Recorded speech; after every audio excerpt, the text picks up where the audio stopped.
Welcome back to the break, Ram fans, and to the waiver wire. Even though Brendan isn't here, the show must go on. Tonight, I have 3 more players that he says will help your fantasy team improve tremendously as the first quarter of the season comes to an end. To get things going, if you own Saquon Barkley on any of your fantasy teams, you had to have seen his ankle injury against the Cowboys yesterday. It seriously looked like a baseball was inside of his foot. I can't imagine the type of pain he's in. And as he recovers from this low ankle sprain, he's likely to miss week 6, becoming day-to-day after that. But Saquon owners, don't fret. The solution for your fantasy team is an easy one. Pick up the backup running back from the Giants on waivers and start him. Luckily for you, Devontae Booker is a veteran and has seen the field plenty of times in his 6-year career.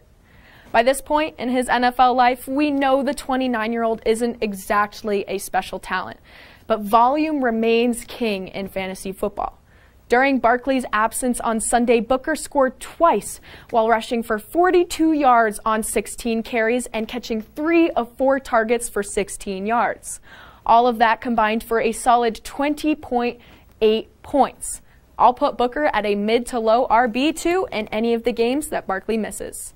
He should be a high waiver wire target after this injury news, and I'd put that in the claim for him as soon as possible. As of now, he's only rostered in 3% of leagues, but that number is going to go up drastically by the time Wednesday rolls around and the claims are finalized.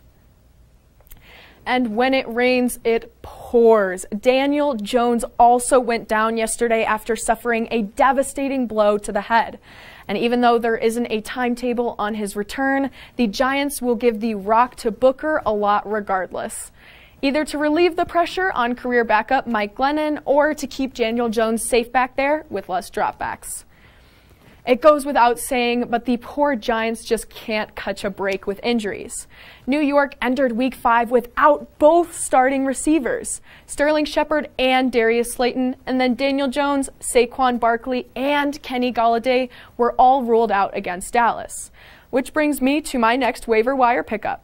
Kadarius Toney, the Florida product selected in the first round of this year's past draft. Toney posted 78 yards on 6 receptions last Sunday in their upset win against the Saints. And in Week 5, he was even better, roasting defenders for 10 catches on 13 targets and a whopping 189 yards. The rookie definitely benefited from the lack of game plan for him and injuries too. Basically, all of New York's pass catchers, but there's no denying Toney's athletic ability. The way he was creating separation with his roots was truly special to watch. When it comes to fantasy, he's only owned in 10% of leagues and should be pretty easy to pick up because of the Daniel Jones news. I would put him at a low-end wide receiver, too, with potential to play like your one. And okay, the young wideout did get ejected late in the 4th quarter after throwing a punch at Cowboys corner DeMonte Casey. Definitely a stupid choice, but I don't think he'll get suspended for that punch. There might be a big fine coming his way, though. And for the last wire pick of the night, Saints wide receiver Marquez Callaway has been lighting it up, and you need him on your squad. It's been hard to get the right read on the Saints so far. I can't tell if they are a mediocre team or a contender. And hey, the same can be said about Callaway. He showed a lot of flashes of being a legitimate deep threat in the preseason, but hasn't always shown up. Sunday looked a lot more like the version of the second-year wideout we saw around a month ago, being targeted a season-high 8 times Sunday against Washington, catching 4 of them for 85 yards and a pair of scores. Over the last 3 games, he has 200 yards and 3 touchdowns on 15 targets, totaling 24 fantasy points yesterday, 10 last week, and 14 points in Week 1. He's already had the talent, but he has been held back by a total lack of passing game volume. The 30 pass attempts by New Orleans QB Jameis Winston yesterday was his season high. The Saints are currently on a bye week, but I would still roster Callaway over Week 6 because of his sky-high fantasy potential, even with Michael Thomas eyeing a return in the coming weeks. These three NFC guys are more of replacements and depth fillers than long-term starters. Once Barkley, Galladay, Shepard, and Slayton return, Tony will go back to his usual slow production.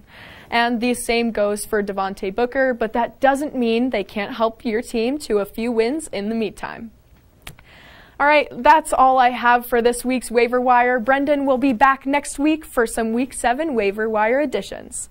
And don't go anywhere just yet. Madeline and I return to the desk for Hot or Not when we come back. Good job, thank you. I thought that was your best show yet. Thanks. You're definitely improving.